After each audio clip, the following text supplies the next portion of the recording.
relationship with people. You need to be in a growth team of some kind where you're accountable and growing with somebody else. So he has already shown them, when he says, I am the I am, your ruler, back in chapter 20, verse 2, he has already shown them in tangible, literal ways, I'm the one who provides for you. I'm the only one. I'm the Lord, your God, who rescued you from slavery. So this brings up the next question. Why did God rescue them from slavery? Why? Why did God rescue them from slavery? I mean, they must have been a stellar group of people for God to rescue. Some real potential. There must have been a reason that God picked them up. Guess what? Not so much. Not really at all. Look at their ancestors before they were slaves. God calls this man Abraham, says, I'm going to make you a mighty nation. Pulls him out, and Abraham is a man of faith and says, all right, God, let's go. And then he sleeps with his wife's servant so he can have a baby so he can fulfill God's plan. Can I break it down to you simply? Adultery is never God's plan. That's true. I could draw, we can kind of diagram that, but basically, bottom line, adultery is never God's plan.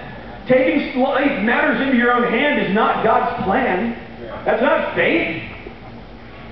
Adultery is sin. Just a thought. Thank you, sister. A fact, not a thought. But Abraham's a stellar guy, so he goes twice, not once, but twice into other countries and says, wow, I got a hot wife, which she must have been, because she was pretty old. I mean, not really old. I get myself in trouble, but she was above the regular age one would think of as being someone that would be out trolling your head, okay?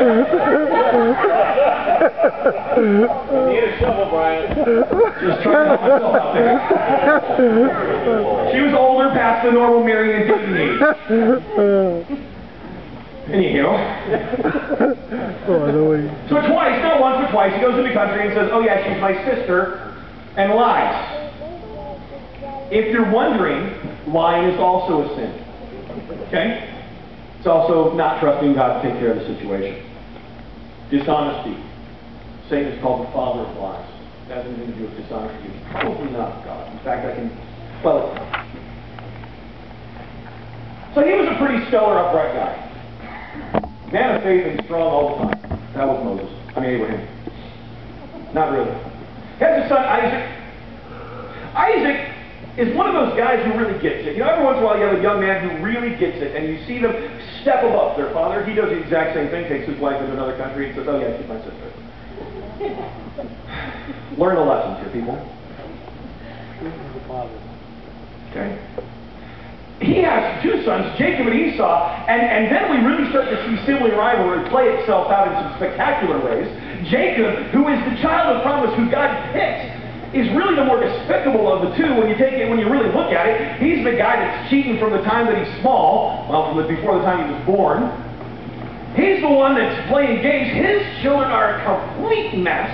You start looking through this family line, you got molestation, trickery, family games, everything you can imagine. It's all going on there. Attempted murder. It's all there. This is a stellar family. So why did God choose these people?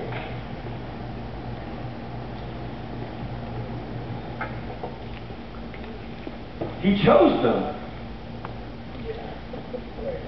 And this may seem a simplistic answer, and some of you theologians may want to argue.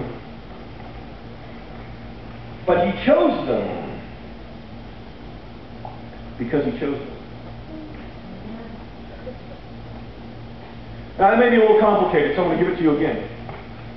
He chose them because he chose them. If there had been any reason that he should have picked these people over anyone else, it would not be nearly as spectacular of a story as it is, because God picks them. And all that time that they're in Egypt going through slavery, finding out what it's like to be a slave, changes them so much. They're so broken before God, they're ready to let Him lead them anywhere, which is why every time something happens, they whine and complain, gripe and moan, just like you.